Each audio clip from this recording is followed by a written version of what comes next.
What is a casting? It is a net-shaped item, a big crystal hopefully grown into a controlled manner. You, the caster, control. The fatigue life of a casting is controlled primarily by the largest size porosity, or by the largest piece of oxide film in the casting. In the last video, we talked about tensile strength, ultimate tensile strength, elongation, but not fatigue life. Castings throughout their life see flexing and bending. The fatigue life is just the amount of flexes or bends the casting can stand before it fails.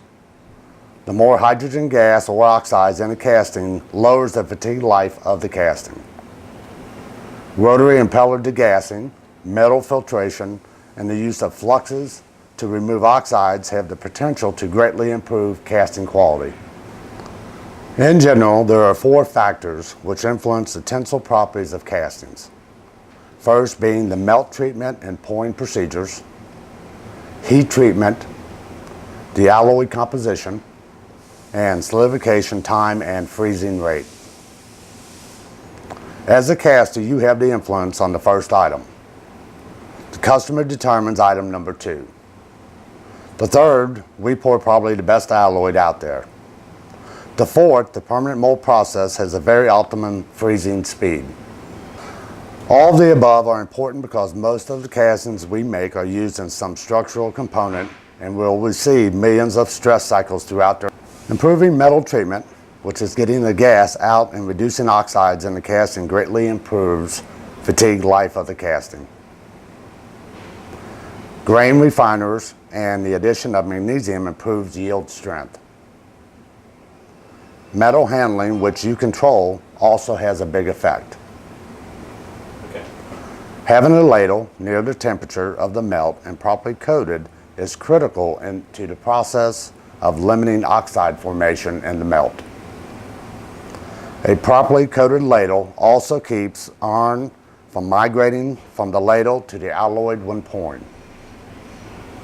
Additionally, ladling metal from the furnace in a non-disturbing way helps. Pouring metal into the mold or the pour cups in a smooth, non-water falling way also helps. Returning any excess metal in the ladle back to the melt in a smooth fashion again helps. You can't control but need to know mold designs affects oxide inclusions in the casting. A direct pour like a dump or a reverse tilt pour creates a lot of turbulence, which creates a lot of oxide.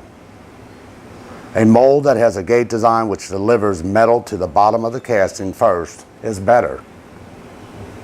Tilt pour, which is close to level pouring since the metal starts to flow once the press moves past level, is the best.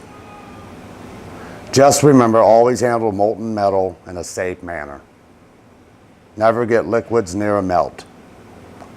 In general, 1 pound of liquid aluminum and 1 drop of water is equal to 3 pounds of TNT going off.